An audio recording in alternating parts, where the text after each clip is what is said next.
चला, तर आज आपल्याला काय बघायचंय? आपल्याला बघायचंय सह्याद्रीच्या उपरांगा.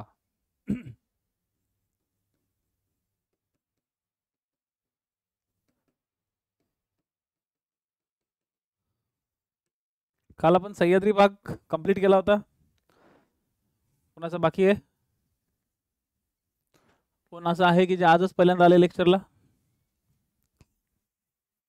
चला, विजय धनुष्याच्या बॅच मध्ये असं कोणी नाही ना की बाबा कालचं लेक्चर बघितलं नाही पण आज आलो?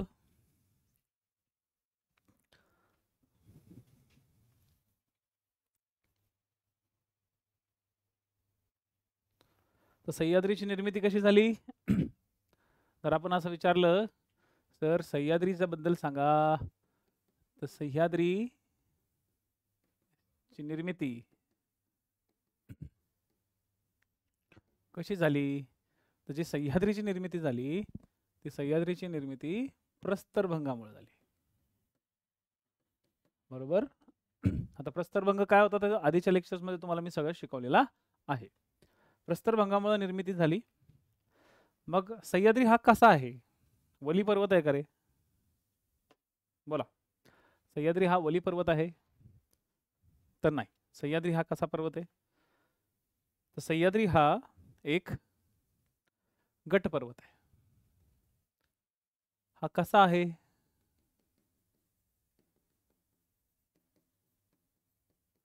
तर हा एक गट पर्वत आहे. इंग्लिशमध्ये याला ब्लॉक म्हणतात. Mountain, block mountain. ठीक आहे. याचं एक मोठं नाव आहे पश्चिम घाट. आणि या पश्चिम घाटाच्या उत्तरेकडे हा काय आहे? स्थित आहे. साधारणतः 65 दशलक्ष वर्षापूर्वी, ठीक आहे, साधारणतः 65 दशलक्ष म्हणजे 6.5 कोटी वर्षापूर्वी आधी एक पठार तयार झालं. आणि त्या पठारानंतर, ठीक आहे, त्या पठारानंतर साधारणतः अप्रॉक्सिमेटली 3.8 कोटी वर्षापूर्वी त्याला भ्रंश पडला.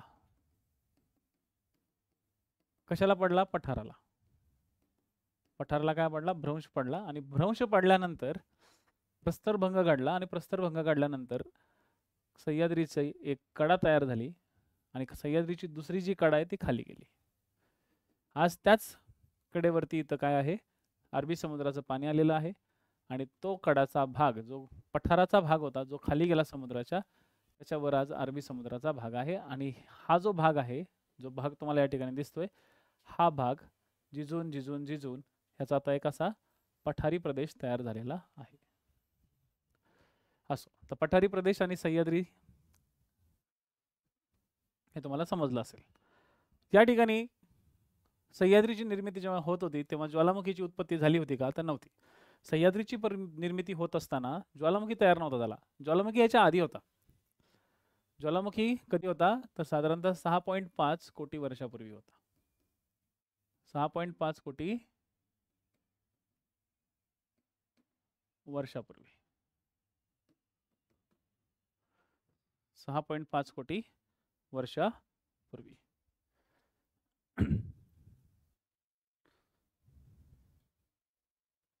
बरोबर ना?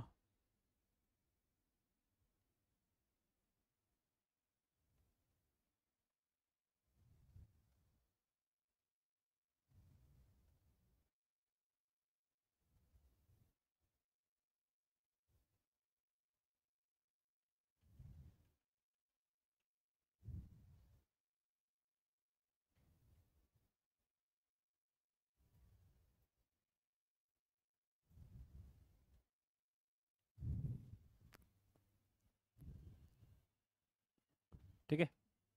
तर पठाराला काय झाला? एक मोठा भ्रंश पडला.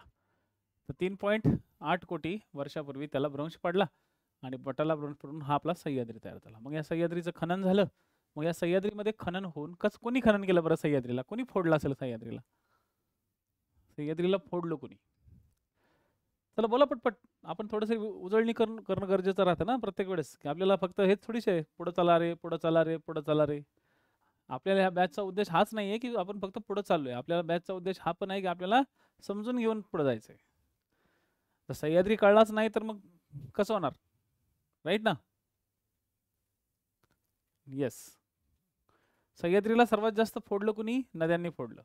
कुठल्या नद्यांनी फोडलं असेल रे? सह्याद्रीला जलविभाजक म्हणून ओळखलं जातं.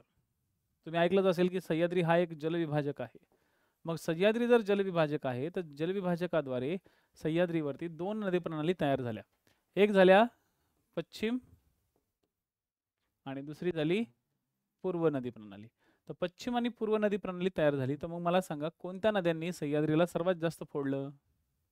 पूर्व नद्यांनी फोडलं की पश्चिम नदी फोडलं? ए की बी? कुणी फोडाफोडी केली सगळ्यात जास्त? व्हेरी गुड, पश्चिम वाहिन्या नद्यांनी केली. Very good Chetan. अजून कुणी आहे का? जा उत्तर पटपट. तर पश्चिमेकडच्या नद्यांनी सर्वात जास्त काय केलं? याला फोडलं. आणि फोडून काय केलं? याला फोडून कसं फोडलं? तर ह्याला शीर्षवर्ती खनन केलं. याला शीर्षवर्ती खनन असं म्हणतात किंवा याला उभे खनन असं म्हणतात. उभे खनन का? कारण की या साईडला ज्या नद्या वाहिल्या त्यांचं स्पीड जास्त होतं. तर पूर्वेकडे सह्याद्रीला जास्त फोडता येत नव्हतं. इथं जास्त फोडला नाही. इथं जास्त फोडला गेलाच नाही कारण की इथं उतार कमी होता. इथं नद्यांचा वेग कमी होता. त्याच्यामुळे पूर्व वाहिन्या नद्यांमध्ये सह्याद्रीला जास्त फोडाफोडीचं कामं त्यांना जमलीच नाहीत. सगळ्यात जास्त कुठं जमली? तर पश्चिमेकडच्या बाजूला जमली. ठीक आहे. म्हणजे सह्याद्रीचा जो इंट्रोडक्शनचा पार्ट होता तो एवढा तुम्हाला लक्षात ठेवायचा आहे. मग सह्याद्रीची उत्तर दक्षिण लांबी किती आहे? सह्याद्रीची उत्तर दक्षिण लांबी 440 किलोमीटरची आहे. ठीक आहे, कायम लक्षात ठेवा. सह्याद्रीची उत्तर दक्षिण लांबी जर विचारली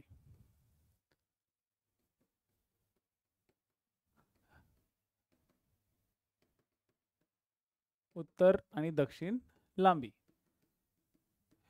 तर ही कितीची? 440 किलोमीटर. बरोबर का रे? आणि पश्चिम घाटाची उत्तर दक्षिण लांबी जर विचारली तर पश्चिम घाट आणि पश्चिम घाट ह्याच्या खाली आहे ना आणखी. तर पश्चिम घाटाची उत्तर दक्षिण लांबी जर विचारली तर ती आहे 1600 किलोमीटर. आणि जर तुम्ही कन्फ्यूज होत असाल की सर पश्चिम घाट म्हणजे काय आणि सह्याद्री म्हणजे काय, तर कालचे लेक्चर्स व्यवस्थित करायचं.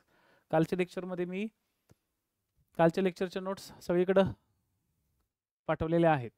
मी टेलिग्रामला सुद्धा टाकलेल्या आहेत. ठीक आहे, चॅनलला सुद्धा आपल्या ग्रुपच्या आलेल्या आहेत. तर कालच्या लेक्चर्समध्ये मी तुम्हाला पश्चिम घाट आणि त्या पश्चिम घाटावरची लांबी समजून सांगितलेली आहे. समजते लेक्चर्स सगळे माझे? फक्त एक गोष्ट लक्षात ठेवा, या बॅचचा उद्देश हा नाही आहे की फक्त लेक्चरच घेत राहायचं. तुम्हाला वेळ पण दिला जाईल. त्या वेळेमध्ये दिलेला जो टास्क आहे तो तुमचा कंप्लीट झालाच पाहिजे. मला तुमच्या लोकांचे 90+ स्कोर पाहिजे माझ्या टेस्टमध्ये. तिथं जर का म्हणले सर मला 20-25 पैकी 30 पैकी मला 10 पडले आणि 15 पडले तर तुम्हाला मी नंतर बघतोच. मला तुमचे स्कोर पाहिजे. म्हणजे ही गोष्ट नाही करायची की आपण मस्तपैकी फक्त शिकतच चाललोय आणि मागचं सगळं तसं सोडून चाललोय. तसा प्रकार आपल्याला या ठिकाणी करायचा नाही. त्यामुळे मी तुम्हाला आधीच क्लिअर सांगेल की मला तुम्ही जे वाचताय, तुम्ही जे लेक्चर करताय ते लेक्चर मला 100% त्यातला आउटपुट पाहिजे. 100%. तर पश्चिम घाट 1600 किलोमीटर. नाही समजलं बिंदास विचारायचं मला. समजलं तर परीक्षेत मार्क आले पाहिजे. आणि परीक्षेत मार्क आले नाहीत समजायचं मग तुम्हाला समजत नाही. तुम्ही फक्त नंदीबाईला सारखे मानात हलवताय. नाही समजलं विचारा मला परत. पश्चिम घाट सह्याद्री कन्फ्यूज व्हायचं नाही. पश्चिम घाट लांबलचक आहे, पूर्ण पश्चिम किनारपट्टीवरती समांतर आहे. आणि या पश्चिम घाटाची उत्तरेकडची जी बाजू आहे महाराष्ट्रातली, त्याच महाराष्ट्रातल्या बाजूला सह्याद्री म्हणतात. पश्चिम घाटाच्या महाराष्ट्रातल्या बाजूला काय म्हणतात? सह्याद्री म्हणतात. ठीक आहे. मग आता या सह्याद्रीचा उतार जर बघितला, सह्याद्रीचा उतार बघितला तर पश्चिमेकडे तीव्र उतार आहे आणि पूर्वेकडे मंद उतार आहे. बरोबर. पण सह्याद्री हा सरळच आहे का एकदम? नाही. तर सह्याद्री असा वाकडा तिकडा पण आहे. मग हा असा वाकडा तिकडा चंद्राकृती आकार त्याला जे तयार झालेले आहेत ते कशामुळे झालेले आहेत? त्याला चंद्राकृती आकार, त्याला चंद्राकृती आकार का मिळालाय? तर चंद्राकृती आकार मिळण्यामागे त्याचं कारण आहे ते म्हणजे नद्यांचं, तेही पश्चिम वाहिन्या नद्यांचं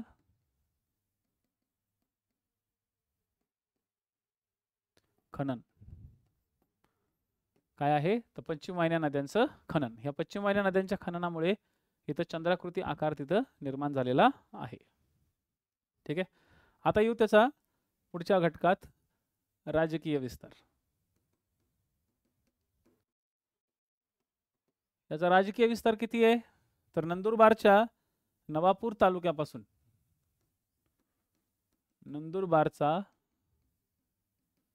नवापूर तालुका, म्हणजे जर आपला महाराष्ट्र समजा असा आहे,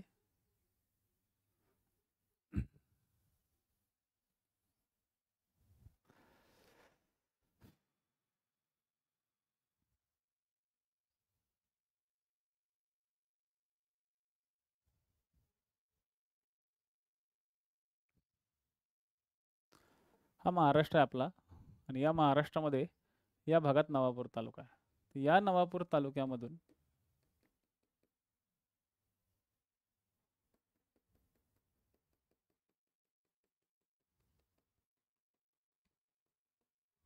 इथं नवापूर आहे.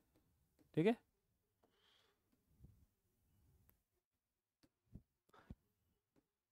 नंदुरबारचा नवापूर तालुका, नंदुरबारचा नवापूर तालुका पासून तर कोल्हापूरचा, कोल्हापूरचा चंदगड तालुका, कोल्हापूरचा चंदगड तालुका. ठीक आहे. कोल्हापूरचा चंदगड तालुका. तसंच सिंधुदुर्गचा दोडामार्ग, सिंधुदुर्गचा दोडामार्ग. ठीक आहे. सिंधुदुर्गचा दोडामार्ग. रायगड, रत्नागिरीतला, रत्नागिरीचा प्रदेश, रायगडचा प्रदेश, ठाण्याचा काही भाग, पालघरचा काही भाग. ठीक आहे. पालघरचा काही भाग. फक्त एक लक्षात ठेवा, मुंबई शहर, मुंबई उपनगरात सह्याद्री नाही. मुंबई शहर आणि मुंबई उपनगर यात सह्याद्री नाही. कारण की मुंबई शहर, मुंबई नगर उपनगर इथं आहे. पण ठाण्याच्या, आता बघा, ठाण्याची ही बाजू कुठली? पूर्व बाजू. पालघरची ही बाजू कुठली? पूर्व बाजू. ठीक आहे. लक्षात ठेवा, ठाण्याची कुठली बाजू? तर पूर्व बाजू. पालघरची कुठली बाजू? पूर्व बाजू. कारण की ठाणे आणि पालघरच्या पश्चिम बाजूकडे काय आहे? अरबी समुद्र आहे. दिसतोय? क्लिअर झालंय? ओके. रायगडची पूर्व बाजू, रत्नागिरीची पूर्व बाजू, सिंधुदुर्गची पूर्व बाजू. आता कोल्हापूरचा पश्चिम बाजू. बघा, कोल्हापूरची पश्चिम बाजू. ठीक आहे. कोल्हापूरची पश्चिम या ठिकाणी बाजू. त्यानंतर कोल्हापूरच्या उत्तरेकडे सांगलीची, सांगलीची पश्चिम बाजू. ठीक आहे. साताऱ्याची पश्चिम बाजू, की साताऱ्याच्या पूर्व बाजूला आहे? नाही ना. पुण्याची पश्चिम बाजू. ठीक आहे. अहमदनगरची पश्चिम बाजू, नाशिकची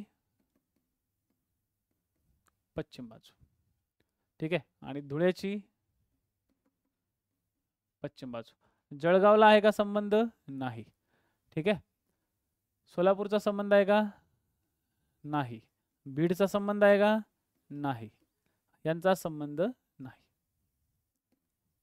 तर तुम्हाला कधी कधी प्रश्न असे विचारले जातात की सह्याद्री चा राजकीय विस्तार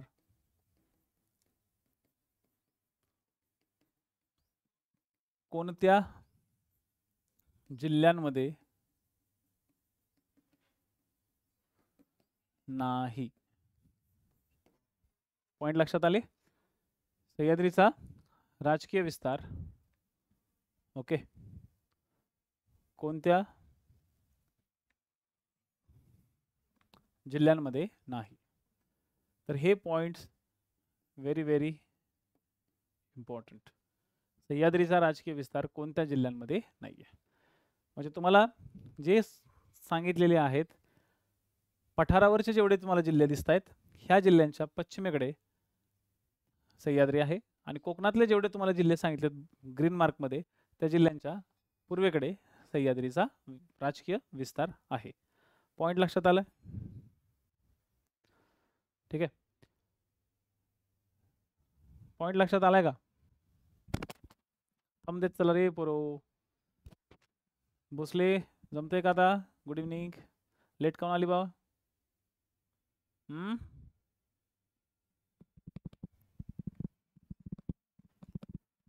लेक्चरच्या आधी मला प्रिपरेशन करावं लागते. थोडंसं होतं लेट. पूर्णपणे तयारी केलं की लेक्चर चांगलं जमते. तुम्हाला पण चांगलं नवीन नवीन डायग्राम मला काढता येऊ शकतात. आणि माझी एक पद्धत आहे बघा. मार्क्सच्या बॅचमध्ये जे मी शिकवलं ते या बॅचमध्ये नाही शिकवत. म्हणजे सेम टू सेम नाही शिकवत. ॲज इट इज सगळ्या गोष्टी सेम टू सेम नसतात.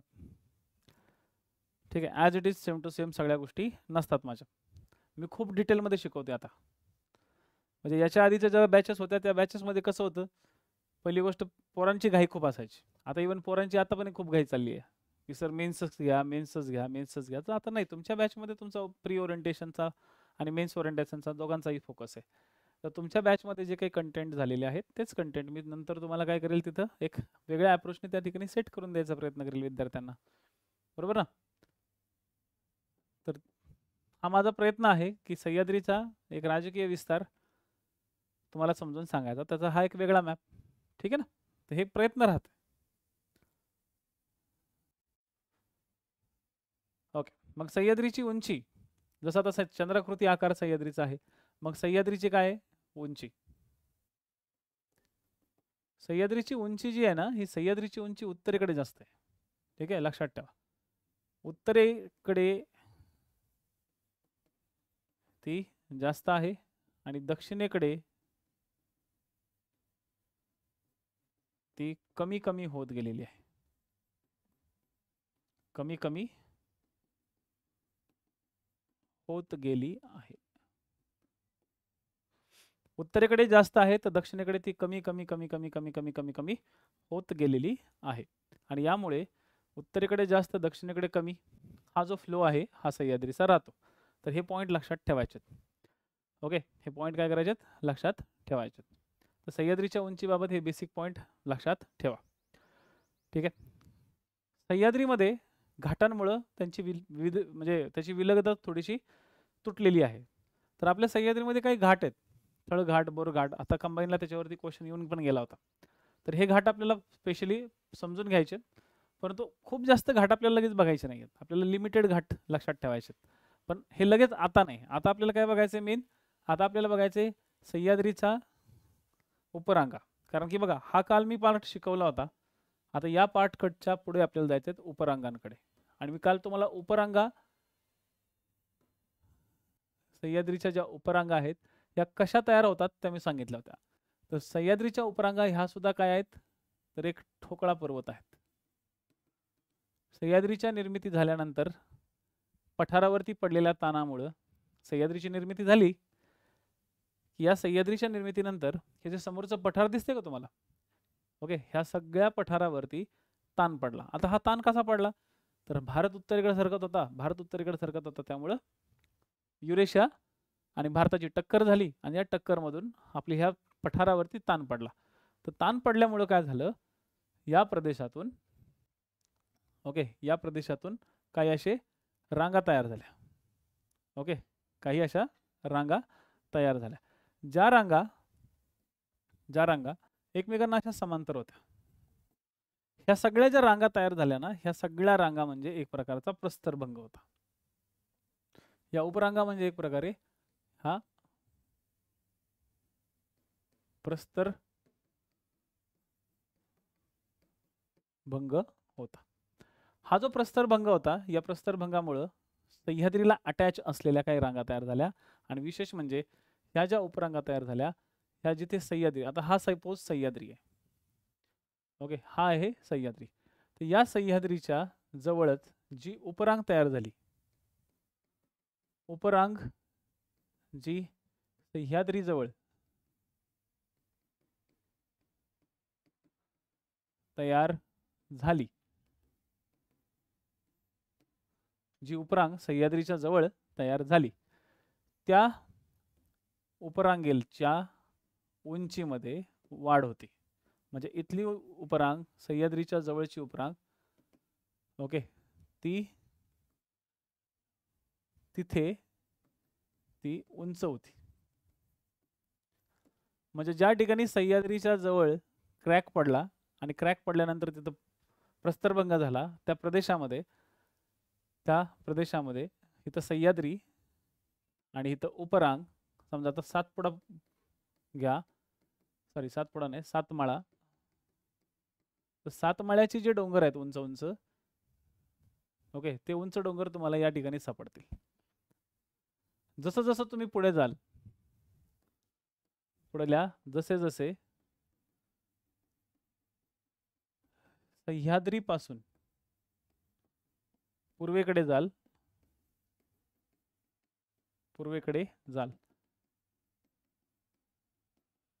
तसे तसे जसे जसे तुम्ही पूर्वेकडे जाल तसे तसे डोंगर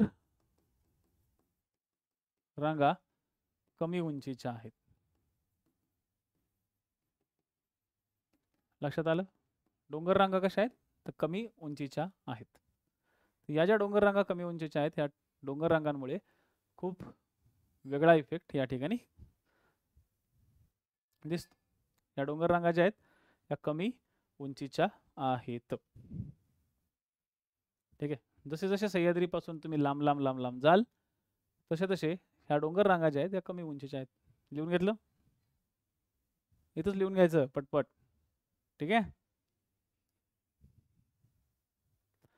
मग या उपरांगा कोणत्या? तर कालच्या लेक्चरमध्ये आपण बघितलं होतं की आपल्या कालच्या रांगांमध्ये आपण बघितलं की हा सपोज सह्याद्री आहे,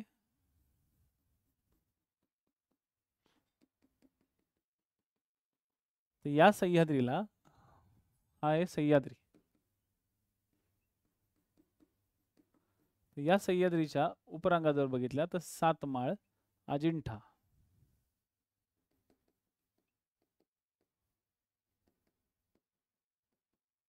त्यानंतर हरिश्चंद्र,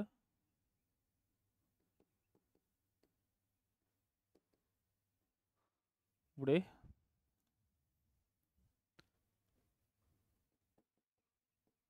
बालाघाट आणि शंभू आणि महादेव. सातमाळा, अजिंठा, हरिश्चंद्र, बालाघाट, शंभू, महादेव ह्या डोंगररांगा सह्याद्रीला संलग्न आहेत. आणि इंटरेस्टिंग गोष्ट अशी की सातमाळ, हरिश्चंद्र जिथं सह्याद्रीशी अटॅच आहेत त्या ठिकाणी त्या खूप उंच आहेत. शंभू, महादेव सुद्धा या ठिकाणी उंच आहेत. आणि आपल्या महाराष्ट्रातील सगळ्यात महत्त्वाचे जे उंच डोंगर रांगा आहेत ते ह्या जॉईंट व्हेंचरमध्येच आहेत. ओके, ह्या जॉईंट व्हेंचरमध्ये जसं हरिश्चंद्रमध्ये कळसुबाई आहे, ठीक आहे, या ठिकाणी साल्हेर आहे, या ठिकाणी महाबळेश्वर आहे. हे तुम्हाला एक सांगतोय मी. ठीक आहे. आपल्याला उद्याचं लेक्चर जॉग्राफीचं मॅप रिडिंग वरतीच घ्यायचं. म्हणजे उद्या स्पेशली मी तुमचे महत्त्वाची शिखरं वगैरे सगळ्यांचा भाग घेईल. आज आपल्याला काय शिकायचं आहे? आज आपल्याला फक्त सातमाळा, अजिंठा, हरिश्चंद्र, बालाघाट, शंभू, महादेव हे कठ्ठ आहेत, काय आहेत आणि त्यांच्यामध्ये नक्की काय काय. तर एक छोटीशी गोष्ट लक्षात ठेवा, जिथं माझं काम आहे सांगणं. सातमाळा अजिंठ्याच्या वरती इथं तापी नदीचं खोर आहे. सातमाळा आणि हरिश्चंद्रच्या दोघांच्या मध्ये इथं गोदावरी नदीचं खोर आहे. हरिश्चंद्र आणि शंभू महादेव मध्ये भीमा नदीचं खोर आहे. आणि भीमा आणि इकडे सह्याद्री, सॉरी, शंभू महादेव आणि सह्याद्रीमध्ये कृष्णा नदीचं खोर आहे. आता आला होता क्वेश्चन हा. तर हे जे क्वेश्चन्स आहेत ना, हे आयोगाचे फिक्स क्वेश्चन आहेत. हे तुम्हाला सारखे सारखे क्वेश्चन्स विचारले जातात. हे प्रीला पण येतात, हे मेन्सला पण येतात. हे क्वेश्चन फिक्स आहेत, हे तुम्हाला टार्गेट होणारच. आणि हीच तुमची पहिली प्राथमिक स्टेज असते की तुम्हाला हे रांगा कळल्या पाहिजे.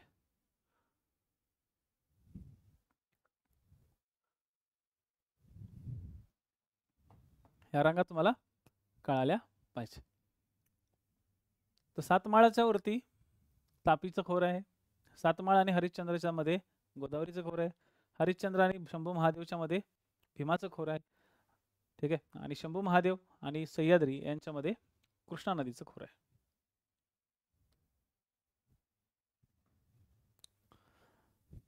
पॉइंट क्लिअर झालेत भोसले, वैष्णवी?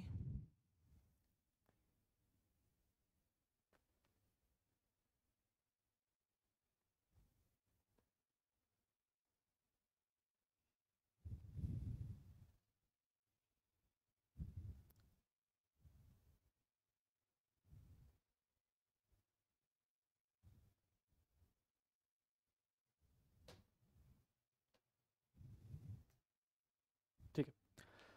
तर सह्याद्रीचा हा सगळा भाग लक्षात ठेवायचा आहे. जसं जसं सह्याद्रीपासून तुम्ही पूर्वेकडे जाल ह्या सगळ्या डोंगररांगा छोट्या आहेत, म्हणजे कमी उंचीच्या आहेत. अजिंठा, बालाघाट, महादेव हे खूप उंच डोंगररांगा नाही आहेत, ह्या छोट्या डोंगररांगा आहेत, लहान लहान डोंगररांगा आहेत. ठीक आहे. तर याच्यातील सगळ्यात पहिले आपण स्टार्ट करू सातमाळापासून. आपण सातमाळ आणि अजिंठा, अजिंठा ही त्याची जोड आहे बरं का. अजिंठा ही त्याची जोड रांग आहे. जोड रांग म्हणजे कशी, तर या दोघांच्या मध्ये सातमाळ हा जनरली नाशिकच्या एरियामध्ये स्थित आहे. सातमाळ हा पर्टिक्युलरली नाशिक एरियामध्ये जास्त स्थित आहे. ठीक आहे. हा तुम्हाला नाशिक जिल्ह्यात सगळ्यात जास्त सापडेल. तर अजिंठा ही डोंगर रांग जी आहे, ही अजिंठा डोंगर रांग नाशिक आणि औरंगाबादच्या मध्ये, म्हणजे आता ते छत्रपती संभाजीनगर जे आहे जर नवीन नाव, तर नाशिकच्या समोर अंकाई टंकाई नावाचा एक डोंगर आहे. तसं तर अंकाई टंकाई हा नाशिकमध्ये येतो, पण ह्या अंकाई टंकाई डोंगराच्या पुढे जो डोंगर तयार किंवा जो डोंगर पुढे गेलेला आहे त्याला अजिंठा म्हणून ओळखलं जातं. का म्हणलं जातं बरं अजिंठा? अजिंठा म्हणण्याचं कारण हे आहे, बिकॉज ऑफ त्या प्रदेशात अजिंठा ही लेणी आहे. तर अजिंठा लेणी असल्यामुळे याला अजिंठा डोंगर रांग म्हणून ओळखलं जातं. ठीक आहे.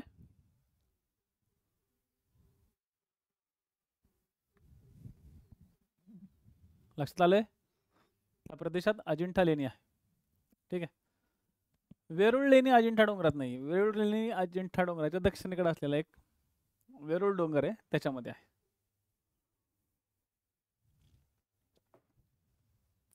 ठीक आहे. आता येऊ आपण अजिंठा आणि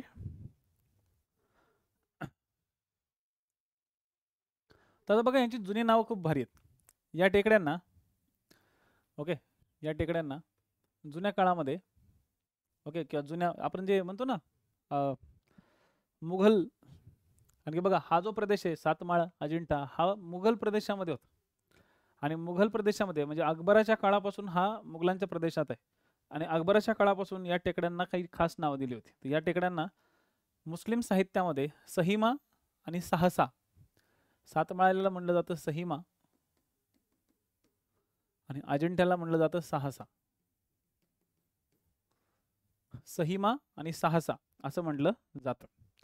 इवन अजिंठ्याला चांदोर रांग पण म्हणलं जातं. अजिंठ्याचं दुसरं नाव आहे चांदोर.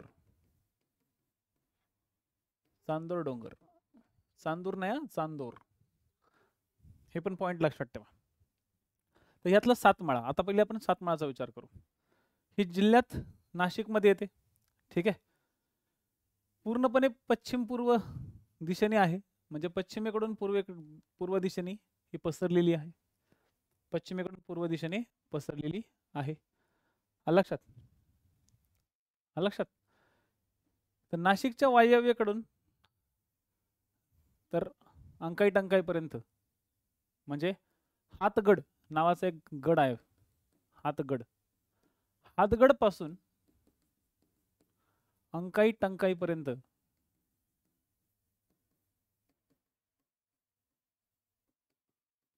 हातगड पासून तर अंकाई टंकाई पर्यंत, लक्षात ठेवा, हातगडच्या एरियापासून तर अंकाई टंकाईच्या डोंगरापर्यंत जो पसरलेला भाग आहे त्याला म्हटलं जातं सातमाळ डोंगर.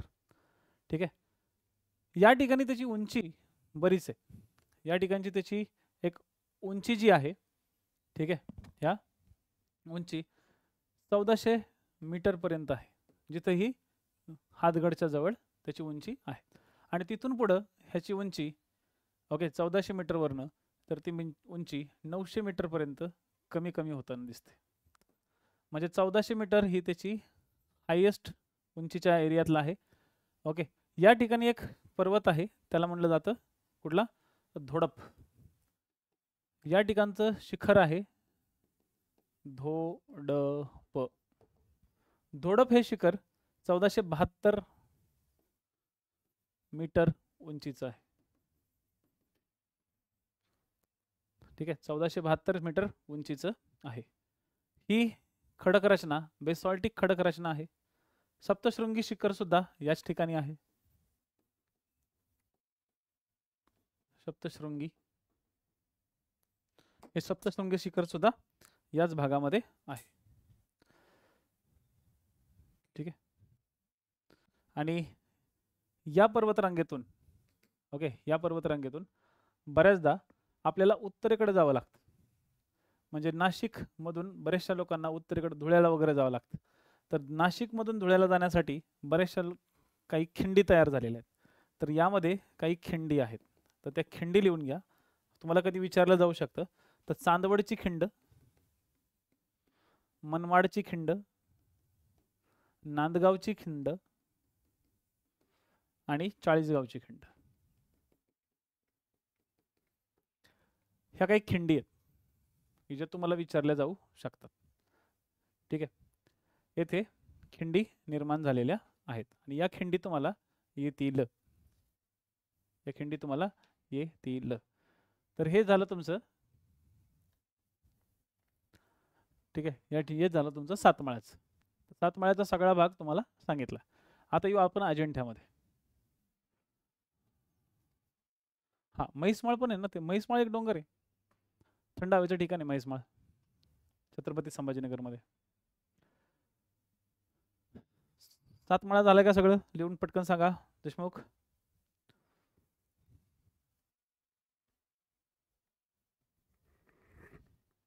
सातमाळा झाले का?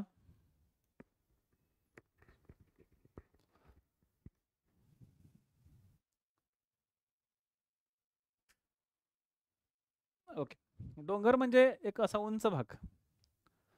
डोंगर म्हणजे असा एक उंच भाग. पर्वत म्हणजे 1000 मीटरपेक्षा उंच भाग. डोंगर म्हणजे फक्त वरती असा निमुळता आहे, पण तो 1000 मीटरपेक्षा उंच नाहीये, तो 900 मीटरच्या आसपास आहे, पण तो असा उंच आहे, त्याला म्हणतात डोंगर. पर्वत म्हणजे 1000 मीटरपेक्षा उंच तो पर्वत. आणि या पर्वतामध्ये एखादं जर उंच असं शिखर असेल, ओके, ह्या पर्वत, बाकी सगळं पर्वताचं 1000 मीटरचं आहे, पण एक शिखर असं एकदम उंच आहे, तर याला म्हणलं जातं शिखर. ठीक आहे, आणि उंच आहे 1000 मीटरपर्यंत, पण वरती सपाट आहे, तर याला म्हणलं जातं पठार. पठार हे वर सपाट असतं. तर डोंगर, पर्वत, शिखर, पठार. Okay, doubt clear? शाळेत काय करत होता रे? हा, लक्ष कुठं होतं ज्योती? खिंड, खिंड म्हणजे दोन डोंगरांच्या मधून, ओके, दोन डोंगरांच्या मध्ये तयार झालेला एक असा नदीच्या खननामुळे तयार झालेला भाग. नदीचे खनन झालेलं असते, तर नदीचं खनन होऊन किंवा नदीने खनन करून या ठिकाणी एक असा खड्डा तयार केलेला असतो. त्या खड्ड्यातून मग लोक येणं जाणं करतात, त्याला म्हणतात खिंड. ज्योती, लक्षात आलं?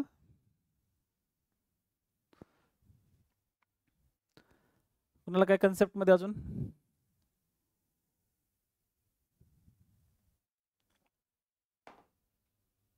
चला, झालं, हा पॉइंट समजला. आता येऊ अजिंठा डोंगरावर.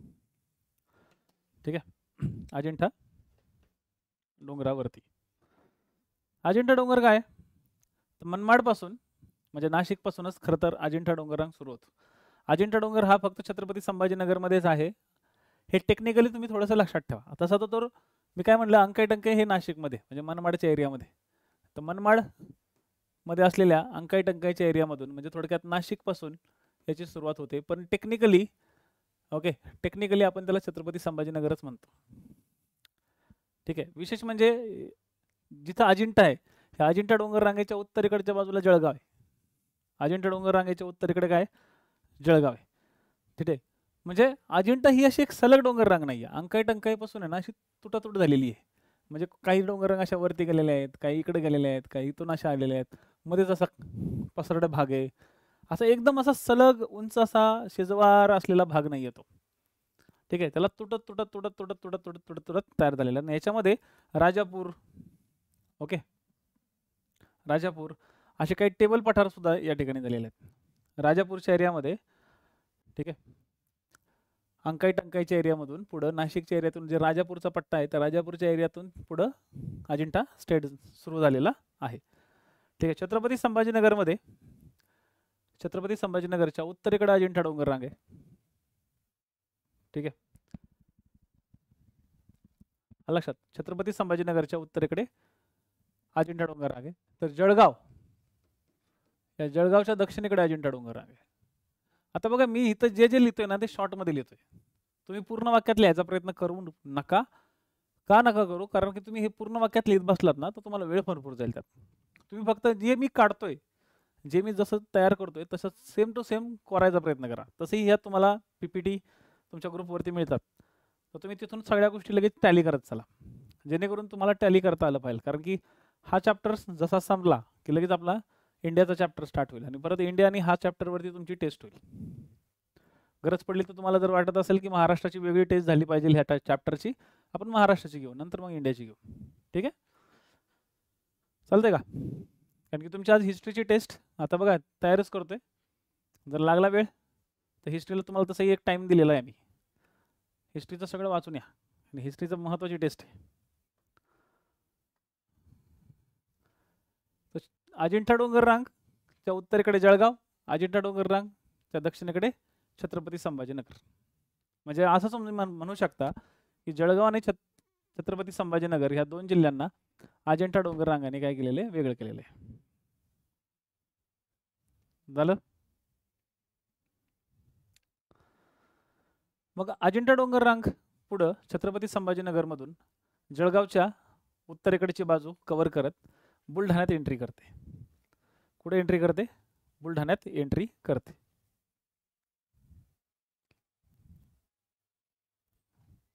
एक मिनिट, जरा मला काही गोष्टी कव्हर करू द्या. हीच तर नसतील.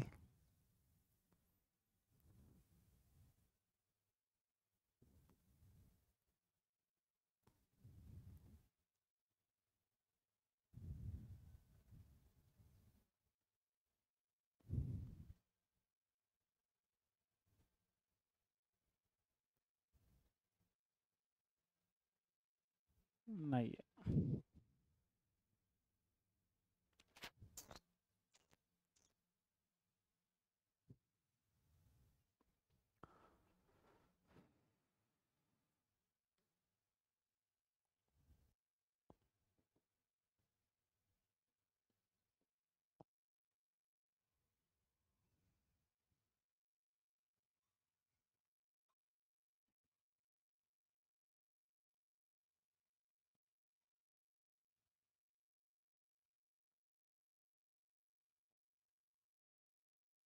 एक जरा दुसरी PPT ऍड करतोय.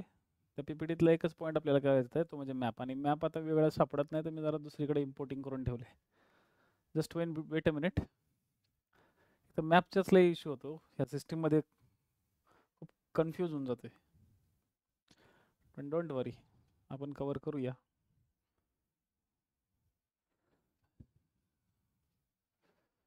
डिजिटल स्क्रीनचा हा फायदा आहे सगळ्यात जास्त. कुठेही काही वाढता येते. चला, आपण एक ओढून घेतला पुढं. आता ही तर तुम्हाला लक्षात ठेवायचं. काय लक्षात ठेवायचं? आता तुम्हाला डायरेक्ट मी मॅपच घेतला. आता ज्यावेळेस आपण मॅप बघतोय किंवा आपण मॅप कव्हर करतोय, तर मॅप कव्हर करत असताना आपल्याला काय कव्हर करायचंय? तर बघा, हे नाशिक. आता कसं आहे, तुम्ही फक्त आता अंधारात चालत होते, पण नाशिक आणि या नाशिकच्या एवढ्या भागात इथं नाशिकचा हा जो रिजन आहे ना इथं, या रिजनमध्ये 7 माळ आहे. 7 माळाचा तसा जर अँगल बघितला तर हा 7 माळाचा अँगल थोडासा दक्षिणेकडचा अँगल आहे. पण औरंगाबाद आणि जळगावचा हा जो अँगल आहे, औरंगाबाद आणि जळगावचा हा जो अँगल या ठिकाणी पडतोय, इथं आहे तुमचा अजिंठा.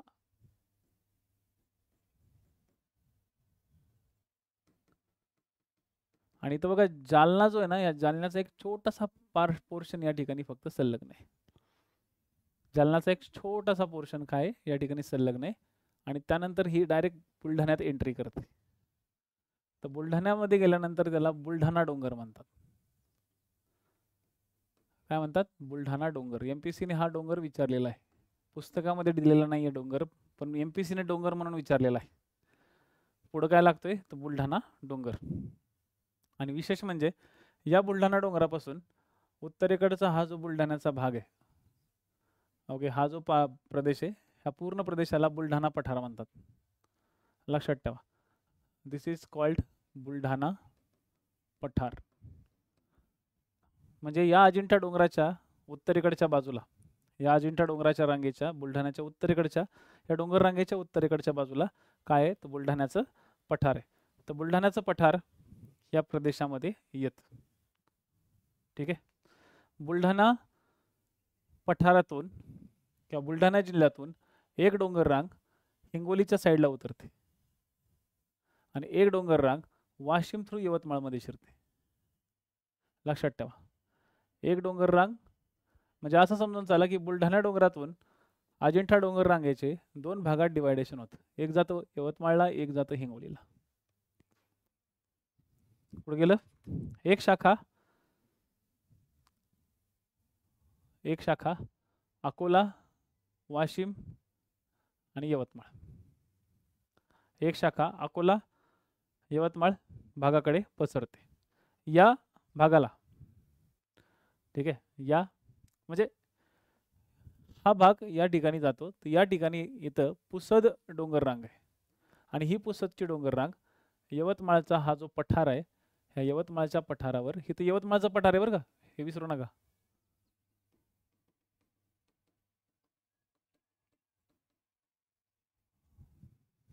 परत म्हणाल सर आम्ही तर यवतमाळचं, आम्हाला तर माहितीच नव्हतं. यवतमाळला पण, यवतमाळ हे शहरच पठारावर बसले, उंच आहे. जर तुम्ही कधी यवतमाळला गेलात ना, तर तुम्हाला असं फील होईल की तुम्ही असं वरती चढताय यवतमाळवर. वरती यवतमाळ आहे. आणि यवतमाळ म्हणलं ज्यावेळेस तुम्ही बाहेर जाताना जसं मी आता कधी नागपूर ते यवतमाळ जातो रायडिंगसाठी, तर मला ते फील होतं की मी नागपूरमधून यवतमाळमध्ये जातोय. वर्ध्यामधून यवतमाळला गेलो, सुरू झाला यवतमाळ की यवतमाळमध्ये डायरेक्ट वरती असा चढ लागल्यासारखं होतं, फील होतं तसं. तुम्ही मस्त बसमध्ये बसून जात असाल तर तुम्हाला फील नाही होणार, ठीक आहे, पण होतं. यवतमाळ हे पठारावर आहे, ह्याला यवतमाळ पठार म्हणतात एवढं. ठीक आहे. ह्या यवतमाळ पठारामध्ये ती जाऊन पुढे विलीन होते. म्हणजे पुसद डोंगर रांग ही या भागामध्ये जाऊन यवतमाळमधली एक महत्त्वाची डोंगर रांग तिथं जाऊन पुढे विलीन होते. ठीक आहे. तर दुसरी डोंगर रांग आग्नेयेला परभणीतून परभणी हिंगोलीच्या एरियात मिळते, आतमध्ये जाते, तर ह्याला म्हणतात हिंगोली डोंगर रांग. हिंगोली डोंगर रांग, जी हिंगोली डोंगर रांग पुढं नांदेडमध्ये मुदखेड डोंगर रांग म्हणून उदयाला येते. मुदखेडची डोंगर रांग, मुदखेडची डोंगर रांग येते. ठीक आहे. आणि ही मुदखेडची डोंगर रांग, ठीक आहे, ही मुदखेडची डोंगर रांग पुढे जाऊन इथे एक निर्मल डोंगर रांग आहे तेलंगणाच्या आणि महाराष्ट्राच्या बॉर्डरवर इथं. ठीक आहे. ह्या निर्मल डोंगर रांगेमध्ये ती विलीन होते.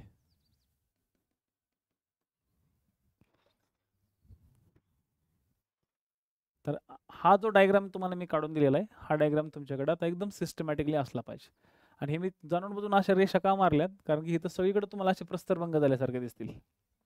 हा एकच डोंगर नाहीये, तर ह्या डोंगरामध्ये पण अनेक असे डोंगर विभागलेले आहेत. इथं प्रस्तरभंग झाल्यासारखा तुम्हाला लिटरली दिसेल. इथं जर तुम्ही कधी डोंगर बघितला एखादा, तर तो डोंगर तुम्हाला असा दिसेल, असा सरळ दिसेल सपाट, आणि या प्रत्येक डोंगरात अशा रेषा तुम्हाला दिसतील. आहे का कोणी या एरियातलं? या एरियातलं तुम्ही जर असाल तर तुम्हाला तुमच्या डोंगरामध्ये अशा रेषा सरळ सरळ रेषा दिसतील. तुमच्या सरळ रेषा या ठिकाणी तुम्हाला दिसतील. तर कायम लक्षात ठेवा.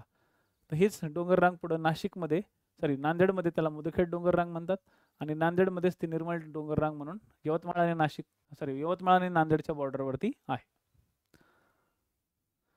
यवतमाळ आणि नांदेडच्या बॉर्डरवरती तुम्हाला निर्मल डोंगर रांग दिसेल. झालं सिंपल.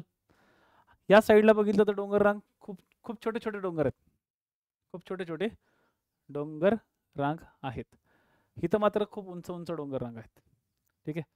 या पर्वतामध्ये सप्तशृंगीचं मंदिर आहे. ओके, सप्तशृंगीचं मंदिर आहे सातमाळ डोंगर रांगमध्ये. धोडप, कांचन, इंद्राई हे महत्त्वाचे असे किल्ले आहेत नाशिकच्या प्रदेशामध्ये. एरियाच्या ओके, औरंगाबादच्या एरियामध्ये बघितलं तर अजिंठा डोंगराची एक छोटीशी रांग औरंगाबादच्या दक्षिणेकडे अशी गेलेली आहे इकडं खाली. तर ही जी दक्षिणेकडे गेलेली रांग आहे औरंगाबादच्या अंतर्गत भागात इकडे, ह्याला म्हटलं जातं वेरूळची डोंगर रांग. तर वेरूळ आणि अजिंठा ह्या दोन डोंगर रांगा छत्रपती संभाजीनगरच्या भागामध्ये आहेत. ठीक आहे, ठीक आहे. आणि ह्या दोन नांग्या तयार झालेल्या आहेत. ह्या दोन नांग्या कुठं तयार झालेल्या आहेत? खेकड्याच्या कशी नांगी असते तशी दोन नांगे तयार झालेले आहेत. ते कुठं तयार झाली? बुलढाणा पठाराच्या पुढे. तर हे पॉईंट्स तुम्हाला विचारले जातील की कुठल्या भागात काय आहे किंवा कशा पद्धतीचं आहे. ठीक आहे.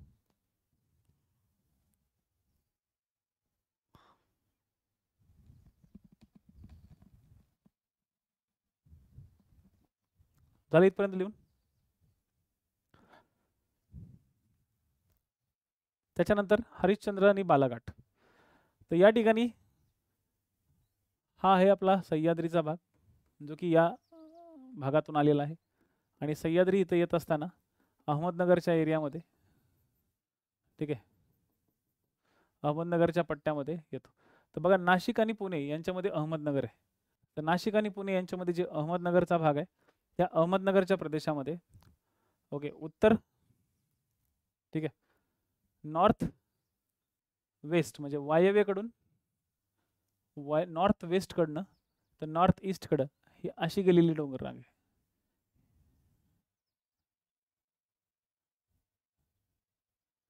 याला म्हटलं जातं हरिश्चंद्र. काय म्हणतात त्याला? हरिश्चंद्र. का म्हणतात नाव दिलं हरिश्चंद्र? हरिश्चंद्र नावाचा एक गड या डोंगरावरती इथे आहे अहमदनगरमध्ये. हरिश्चंद्र नावाचा एक गड या ठिकाणी आहे. या ठिकाणी एक अकोले नावाचा तालुका आहे बघा. या अकोले नावाच्या तालुक्यातून ही तयार होते असं मानलं जातं. अहमदनगरचा एक अकोले तालुका आहे, त्या अकोले तालुक्यातून ही रांग निघते. आणि पुढे हरिश्चंद्र हे एक महत्त्वाचा गड आहे. या गडामुळे हरिश्चंद्र या गडामुळे याला नाव मिळालेले हरिश्चंद्र. हरिश्चंद्र आणि पुढे जाऊन ही हरिश्चंद्र बीड, ठीक आहे, ते लातूर आणि इकडं बीड ते खाली पर अगदी उस्मानाबाद पर्यंत हे अशा लांब लचक पसरलेली अशी सपाट. तर ही एवढी मोठी आहे बालाघाट. तर ॲक्च्युली बालाघाट हा ना असा आहे सपाट माथ्याचा. बालाघाट हा सपाट माथा असलेला प्रदेश. या बालाघाटमध्ये, या बालाघाटच्या प्रदेशामध्ये बीडमध्ये इथं पाटोदा पठार आहे. बीडच्या एरियामध्ये पाटोदा पठार. तर लातूरच्या एरियामध्ये इथं लातूरच्या एरियामध्ये या भागामध्ये मांजरा पठार आहे. सिंदफणा नदी जी आता थोड्या दिवसांपूर्वी 2 तारखेला विचारली होती, ठीक आहे, परीक्षेमध्ये, ते सिंदफणा नदीचा उगम या पाटोदा पठारावरतीच आहे. आणि मांजरा नदीचा उगम ह्या मांजरा नदीवरती आहे.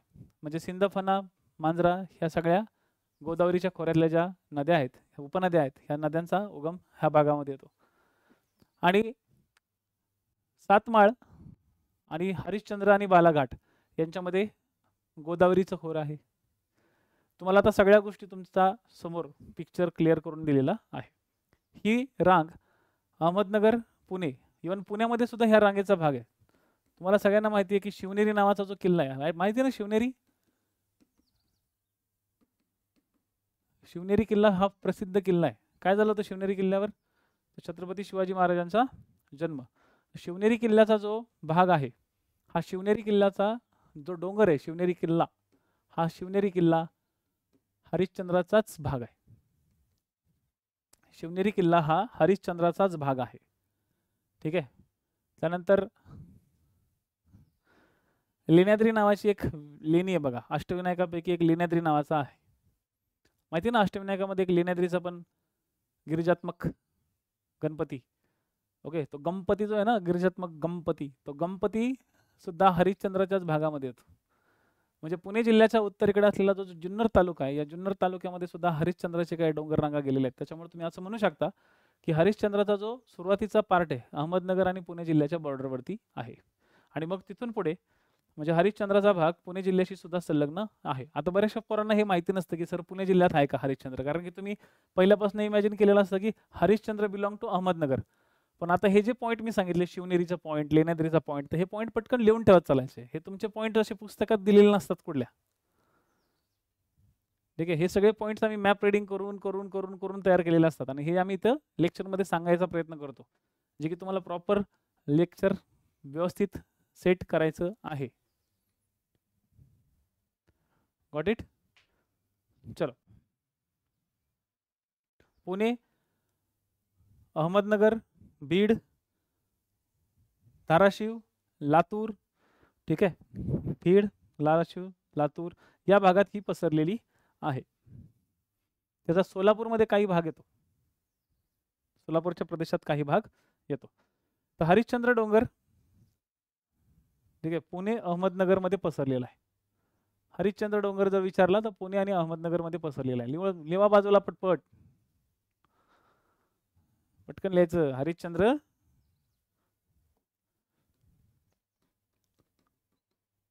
हरिश्चंद्र हा पुणे आणि अहमदनगर. आता अहमदनगरचं नाव बदललंय, ठीक आहे, तुम्ही अहिल्यानगर लिहून लावू शकता, पण आता कसं नोट्समध्ये माझ्यात लिहिलं होतं, मी अजून अपडेट नाही केलं, मी करून घेईल. पुणे आणि अहमदनगर, अहिल्यानगर.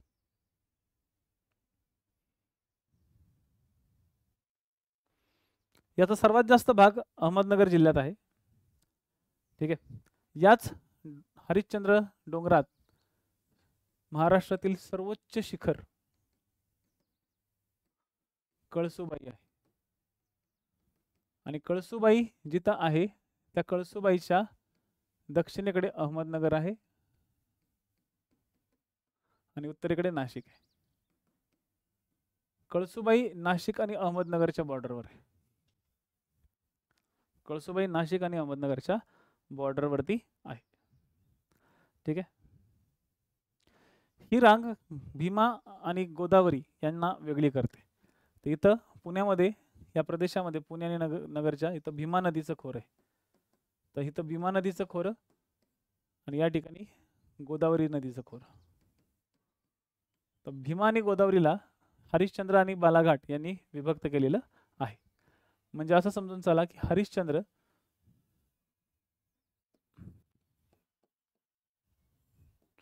या ठिकाणी गोदावरी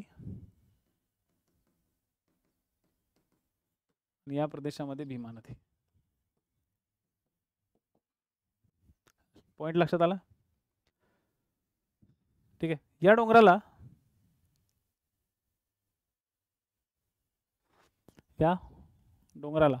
सुरुवातीला बाळेश्वर डोंगर रांग पण म्हणतात. म्हणजे या प्रदेशामध्ये ओके हरिश्चंद्राची एक रांग इकडे गेलेली आहे, याला म्हणतात बाळेश्वर डोंगर. तर हा जो बाळेश्वर डोंगर आहे, हा डोंगर प्रवरा नदी आणि गोदावरी नदीला वेगळा करतो. सुरुवातीला प्रवरा आणि गोदावरी यांच्यामध्ये बाळेश्वर डोंगर आहे, हे विसरायचं नाही. ओके, याला बाळेश्वर, शिवनेरी असे वेगवेगळे डोंगराचे रांग आहेत. पण ठीक आहे, हरिश्चंद्र सगळ्यात महत्त्वाचं आहे, कारण त्या पर्वत गडांमुळे त्याला वैशिष्ट्य एक मिळालेलं आहे. याच्या समोर येतो म्हणजे बालाघाट. मग बालाघाट कसा आहे, तर सपाट माथ्याचा प्रदेश आहे. लिहिला, बालाघाट डोंगरामध्ये सपाट माथ्याचा प्रदेश आहे. ज्या बालाघाट डोंगराच्या प्रदेशामधून सिंदफणा नदी, चला इकडे लिहितो मी, बालाघाट जिथं आहे तर इथून सिंदफणा नदी, इकडून मांजरा नदी, तर दक्षिणेकडे इकडे भीमा नदीची सीना नदी. सीना नदीचं खोरं या भागात येतं. तर बालाघाटच्या एरियामधून बालाघाट में या सगळ्या नद्यांची खोऱ्यांचे प्रदेश आहेत. तसं तर सीना नदी नगरच्या एरियातून येते, पण नगरच्या एरियातून जर येत असली तरी सीना नदीच्या काही उपनद्या बालाघाटच्या प्रदेशातून येतात. तर सीना नदीचा हा प्रदेश या ठिकाणी आहे. म्हणजे एक प्रकारे मांजरा नदी आणि सीना नदीला वेगळे करणारे घाट म्हणजे बालाघाट. मग तुम्हाला प्रश्न असेच येतात आडवे तिडवे की मांजरा नदी आणि सीना नदी कोणत्या डोंगरामुळे वेगळी झालेली आहे. मग तिथं आपण विचारच नाही करत की असं विचारलं जाऊ शकतं, म्हणून विचारलं जातं मांजरा आणि सीना नदी एकमेकांना वेगळ्या कुठं झालेली आहेत. सीना नदी ही भीमा नदीची उपनदी आहे. ठीक आहे. तर हे जे पॉईंट मी सांगतो हे पॉईंट लिहून ठेवा. ठीक आहे. आणि दख्खनच्या पठारावरचा आणि पूर्ण बेसॉल्टिक एरिया आहे हा. भरड प्रकारची काळी मृदा या ठिकाणी सापडते. भरड प्रकारची मृदा आहे. ठीक आहे. मग त्याच्यानंतर येतो तो म्हणजे शंभू महादेव टेकड्या. काय येतो? शंभू महादेव टेकड्यांचा भाग. तर शंभू महादेव टेकड्या म्हणजे कुठं? तर इथं हा सह्याद्री, बरोबर. हा सगळा काय? तर सह्याद्री. या सह्याद्रीच्या जवळ बघा इथं आहे ना, इथे एक छोटीशी डोंगर रांग आहे, याला म्हणतात पुरंदर डोंगर रांग. एक छोटीशी डोंगर रांग आहे पुरंदरची, की ज्याला आपण म्हणू कात्रजचा एरिया, कात्रज आणि साताराच्या बॉर्डरचा एरिया, याला म्हणलं जातं पुरंदर डोंगर रांग. पण ॲक्च्युली पुरंदर डोंगर रांग हा जो डोंगराचा भाग आहे तो डोंगर रांग काय आहे तर एक प्रकारे शंभू महादेव डोंगर रांगाचाच भाग आहे. कारण पुरंदरच्या दक्षिणेकडेच लगेच या प्रदेशातून काही डोंगर रांगा अशा बाहेर पडलेल्या आहेत. ओके. काही डोंगर रांगा या साताऱ्याच्या एरियातून बाहेर पडलेल्या आहेत, ज्या पुढे सांगलीच्या एरियापर्यंत जातात. सांगली सोलापूरच्या एरियापर्यंत जातात आणि पुढे या एरियामध्ये जाऊन मर्ज होतात. कुठं? इकडं कर्नाटकमध्ये. तर आता बघा सगळ्यात पहिले तर साताऱ्यामध्ये जी डोंगर रांग आहे ही, या साताऱ्यातल्या डोंगर रांगेला म्हटलं जातं शंभू. आणि पुढं सांगली आणि साताऱ्याच्या एरियातला जो भाग आहे त्याला म्हटलं जातं महादेव. तर महादेव हा सुद्धा सपाट माथ्याचा भाग आहे, सपाट माथ्याचा भाग आहे. आणि या दोघांमध्ये येरळा नावाची जी नदी आहे, येरळा, तर ही येरळा नावाची नदी, येरळा नदीमुळे या दोन्ही डोंगरांमध्ये खिंड तयार झालेली आहे. या येरळा नदीने शंभू आणि महादेवला डिवाइड केलेला आहे. येरळा नदीनं शंभू आणि महादेवला डिवाइड केलेला आहे. ठीक आहे. या रांगेच्या पश्चिमेकडच्या बाजूला मांढरदेव, मध्यभागी मस्कोबा आणि पूर्वेला सीताबाई डोंगर आहे. ओके. शंभू डोंगराचा जर भाग बघितला, फक्त शंभूचा जर विचार केला तर इथं मांढरदेव, मधल्या काळात मधल्या भागात मस्कोबा, कारण की ही येरळा नदी येतच याच भागात येते मस्कोबाचा, आणि इकडं कोणतं तर सीताबाई. जर तुम्हाला कधी शंभू डोंगराची डिफरेन्शिएशन विचारलं तर शंभू डोंगराच्या डिफरेन्शिएशन मध्ये मांढरदेवी, मस्कोबा आणि सीताबाई आहे हे लक्षात घ्या. ठीक आहे. इथं शिखर शिंगणापूर सातारा जिल्ह्यात, ओके, सातारा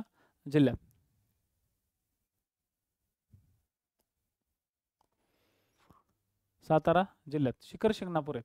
पुण्यामध्ये इथं पुण्याच्या एरियामध्ये, पुण्याच्या दक्षिणेकडे रायरेश्वर पासून, चला इथं पुढे लिहून घेऊ आपण, पुणे जिल्ह्यातल्या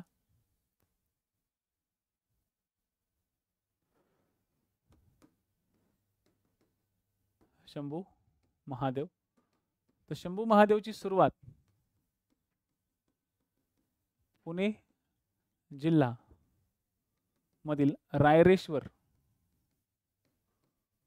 पासून, रायरेश्वर म्हणजे तेच पुरंदर आणि सगळ्यांचा जॉईंट, रायरेश्वर पासून ते पुढे शिखर शिंगणापूर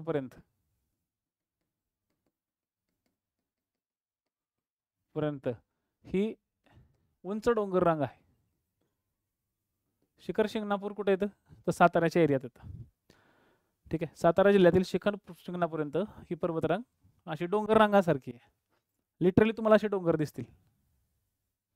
पण त्याच्यानंतर ही पुढे सपाट होते, सपाट माथा सुरू होतो. आणि हा जो सपाट माथा सुरू होतो तो दोन पठारांचा आहे. सांगलीमध्ये खानापूर पठार आणि जत पठार. सपाट माथा जो सुरू होतो तो सांगलीत स्टार्ट होतो. सांगलीमध्ये खानापूर आणि सांगलीमध्ये जत असे दोन पठार, खानापूर आणि जत असे दोन पठार या ठिकाणी तयार होतात. आणि खानापूर आणि जत हे दोन पठार जे आहेत ह्या दोन पठारांमध्येच आपण त्याला महादेव म्हणून ओळखलं जातो. शिखर शिंगणापूरमुळेच ह्याचं नाव शंभू महादेव पडलेले आहे.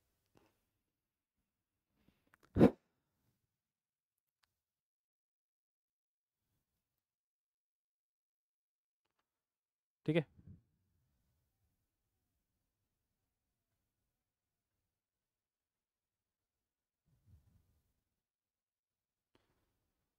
लक्षात.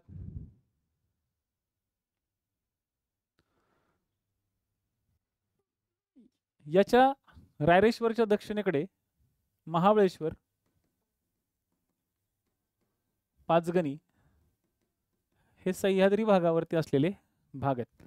आणि या सह्याद्री महाबळेश्वर पाचगणीच्याच बाजूनं या साईडला याचेच काही सबसेक्शन, शंभू महादेवचे काही सबसेक्शन इकडं साताऱ्यामध्ये गेलेले आहेत. ठीक आहे, सातारामध्ये काही सबसेक्शन गेलेले आहेत.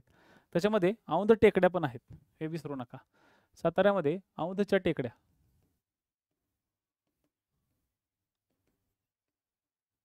औंधच्या टेकड्या, औंधच्या टेकड्या हा सुद्धा साताऱ्यामधला भाग आहे. बामनोली डोंगर, बामनोली डोंगर म्हणजे साताऱ्यामध्ये बामनोली डोंगर, औंधच्या टेकड्या असे पण ह्याचे काही विस्तारित रूप आहेत शंभू महादेवचे, ते हे विसरायचं नाही. कोयना आणि कृष्णाच्या मध्ये बामनोली डोंगर आहे. कोयना आणि कृष्णाच्या मध्ये काय आहे, बामनोली डोंगराचा भाग प्रदेश आहे. ठीक आहे. सीताबाईचा डोंगर, आगाशिव डोंगर, यवतेश्वर. ओके, यवतेश्वर, सीताबाई, आगाशिव हे सगळे ना शंभू डोंगराच्या काय आहेत, टेकड्या. म्हणजे सातारा जिल्ह्यामध्ये खूप, म्हणजे असं समजून चला सातारा जिल्हा सगळा डोंगराळच आहे. सातारा जिल्ह्यामध्ये क्वचित एखादा तुम्हाला डोंगरांच्या मध्ये पठार वगैरे दिसेल. ठीक आहे. म्हणजे मानगावचा एरिया साताऱ्यामध्ये थोडासा पठारी प्रदेशाचा आहे. फलटणचा एरिया तो थोडासा पठारी स्वरूपाचा आहे. म्हणजे सातारा समजलं ना तर जिथं सह्याद्री आहे या सह्याद्रीच्या प्रदेशात तुम्ही जर सातारा बघितलं, या सह्याद्रीच्या प्रदेशातल्या ह्या सातारामध्ये जिथं सह्याद्री संलग्न आहे साताऱ्याला, तो सगळा सातारा हा डोंगराळ आहे. पण जसं तुम्ही साताऱ्याच्या पुढे गेले ना, हा सगळा सातारा तुम्हाला टेकड्यांचा आणि पठारांचा दिसेल. त्यातला मान पठार, मानगावचं पठार किंवा मान पठार म्हणून हा साताऱ्याच्या पूर्वेकडचा भाग महत्वाचा आहे. बस बेसिक लक्षात ठेवा, एवढं खोलात जायची गरज नाही. पहिली गोष्ट तर तुम्हाला आजच पहिल्या दिवशी एवढं सगळं सांगतोय, तर हे तुमच्या डोक्यात राहिलं पण पाहिजे. ठीक आहे. नाही तर परीक्षेच्या ज्यावेळेस मी प्रश्न तुम्हाला विचारेल त्यावेळेस मग परत तुम्ही म्हणू नका सर हे तर शिकवलंच नव्हते, है ना. तर असं झालं नाही पाहिजे. तर तुम्हाला आता सगळ्या डोंगर रांगा मी घेतलेल्या आहेत.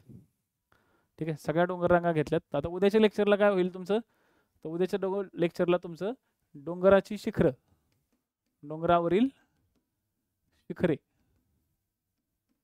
आणि घाट हे तुमचे 2 पॉइंट्स उद्या होतील. आणि कोकणातला काही भाग तुमचा राहिला का, खाड्या वगैरे झाल्यात का तुमच्या, झाल्यात. तर खाड्यांचा प्रदेश मी तुम्हाला बऱ्यापैकी कोकणातला उरकून घेतलेला आहे. कोकणातलं मला नाही वाटत की काय आता राहिलंय बाकी. तुम्हाला सह्याद्रीचं शिखरे घाट हा भाग तुम्हाला होईल. आणि उद्या पठार, उद्या काय होईल, पठार. तर शिखर, घाट आणि पठार हा सेक्शन तुमचा डन होईल. हा काय होईल, हा सेक्शन तुमचा डन होईल. ठीक आहे, शिखर, घाट आणि पठार. ठीक आहे. तर उद्या जर सपोज राहिला तर पठाराचा भाग म्हणजे महाराष्ट्र पठाराचा बराच मोठा भाग आहे. हा महाराष्ट्र पठाराचा बराच मोठा भाग तुमचा शिल्लक राहिला. मग त्याच्यानंतर मग तुमचे आणखी एक लेक्चर होईल मॅप रिडिंगचं. म्हणजे हे सगळ्या गोष्टी मग आपल्याला मॅपवरती बघायच्यात. ठीक आहे, कशावर बघायच्यात, मॅप ओरिएंटेशनने बघायच्यात. एकदा मॅप ओरिएंटेशन झालं की मग तुमच्या डोक्यात फिट्ट झालं एकदम. तुम्ही विसरूच नाही शकत. आणि जर लेक्चर केलं नाही, लेक्चरला जर तुम्ही व्यवस्थित लिहून ठेवलं, त्याची रिव्हिजन केली, तर डेफिनेटली सांगतो की तुम्हाला याचा सगळ्यात जास्त फायदा होईल. त्याच्यामुळे विजय धनुष्य बॅच म्हणा किंवा डिपार्टमेंटल PSIच्या बॅच म्हणा, याच्यात होणारं जे जॉग्राफी हे तुमच्यासाठी सगळ्यात फायदेशीर आहे आणि ह्याला सोडायचं नाही. ठीक आहे. आणि जर आलं तर पाठांतर चांगलं दणकून करायचं आणि जर नाही समजलं तर लगेच विचारायचं. तुमच्या छोट्या छोट्या गोष्टी सुद्धा मला अपेक्षित आहेत, तुम्ही त्या विचाराव्या म्हणून. तर आजचा ओव्हरडोस झाला नसेल असं मला वाटतं. आज तुम्हाला व्यवस्थित सगळं समजलेलं आहे. तर ह्या सगळ्या भागाचा तुम्ही आता काय करा, व्यवस्थित रिव्हिजन मारून घ्यावी. ठीक आहे. चला, थँक्यू.